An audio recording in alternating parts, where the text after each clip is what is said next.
এবার আপনাদের রায়গঞ্জের ছবি দেখাবো। সেখানেও আজ সকাল থেকে শুরু হয়েছে যুবসাথী প্রকল্পের ফর্ম বিলি প্রক্রিয়া।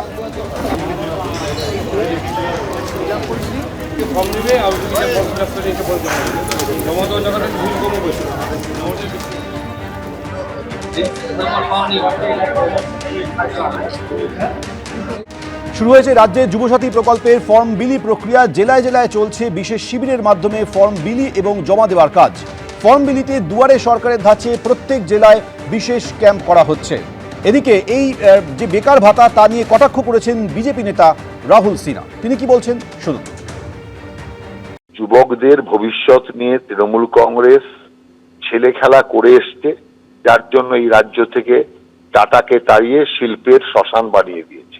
কাজ নেই, সব পরিযায়ী শ্রমিক হয়ে ভিন রাজ্যে দুটো কাজের আশায় ভাতের আশায় ছুটে বেড়াচ্ছে। আর এখন শুধুমাত্র ভোট নেওয়ার জন্য ভোট ভাতার ব্যবস্থা করা হয়েছে। যুব সাথী তো নয়, ভোট ভাতা। তৃণমূলেরই এক নেতা জলপাইগুড়ির সে বলেছিল যে এই যে টাকা পাবেন, টাকা দিয়ে আপনারা গুটখা খান, সিগারেট খান। ওর চেয়ে সত্য কথা আর কিছু নেই। কারণ যে পরিমাণ টাকা দিচ্ছে সেই টাকাতে গুটখা, সিগারেট এসব ছাড়া চাও যদি সারা মাসের হবে না। এই হচ্ছে অবস্থা। অতএব সেই কারণে আমরা মনে করি এটাকে আমরা বলি যুব সাথী নয়, ইলেকশন সাথী, ইলেকশন ভাতা। রাজ্য সরকারের চালু হতে চলা এই বেকার ভাতা প্রকল্পের সমালোচনায় সরব হয়েছেন বিরোধীরা। সিপিএম নেতা শতরূপ ঘোষ কি বললেন শোনাবো। তৃণমূল কংগ্রেসকে এই ভোটের আগে, ভোট চলাকালীন টাকা দেওয়ার এই পথ বিজেপি চিনিয়েছে।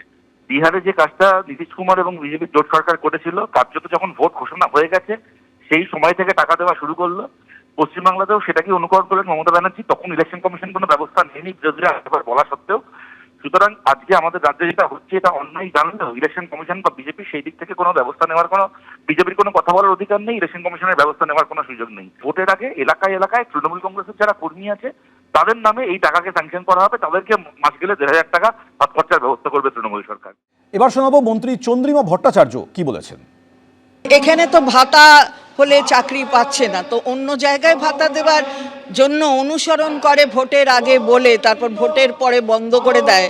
মুখ্যমন্ত্রী সে কাজ করেন না এবং এটা সে ব্যাপার নয়। যে পাচ্ছে না, যুবক যে চাকরি করতে পারছে না, তাকে একটা বুস্ট আপ করার জন্য একটা 5 বছরের এটা দেওয়া হয়েছে। তাতে ওনাদের কি অসুবিধে হয়েছে? এই তো আগে তো লক্ষ্মীর ভাণ্ডার নিয়ে অনেক কথা বলতেন, এখন বলছেন আমরা গিয়ে আসলে 3,000 টাকা দেবো। তাহলে ওটা কি তখন অন্য হয়ে যায় নাকি? ভাতাটা চেঞ্জ হয়ে যায়, তাভা হয়ে যায় নাকি? একদিকে বেকার ভাতা নিয়ে বিরোধী এবং শাসক পক্ষের মধ্যে যখন বিতর্ক চলছে, অন্যদিকে ডিএ নিয়েও তরজা চলছে।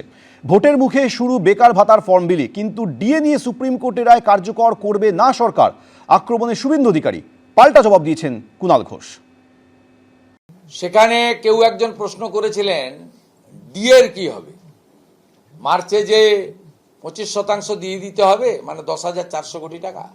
তখন উনি বলেছিলেন এটা নিয়ে আমি কোনো কথা বলবো না। উঠতে উঠতে চেয়ার ছেড়ে উঠেই পড়েছিলেন। It's a sub judice matter. Supreme কোর্টে যে মামলা নিষ্পত্তি হয়ে গেছে, যে মামলা ক্লোজ করে দিয়েছে, ডিসপোজ আপ করে দিয়েছে, সেই মামলাকে রাজ্যের মুখ্যমন্ত্রী বলছেন সাবজুডিস ম্যাটার।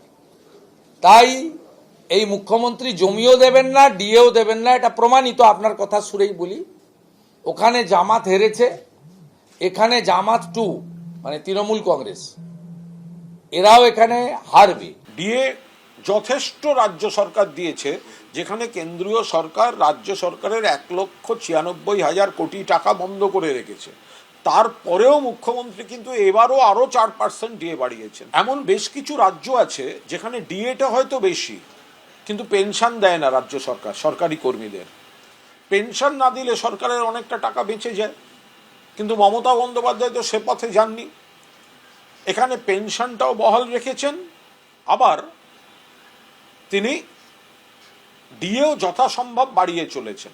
সরকারি কর্মচারীদের স্বার্থে যা করণীয়, সাধ এবং সাধ্য সেতুবন্ধন করে যা করণীয়, মমতা বন্দ্যোপাধ্যায় করছেন।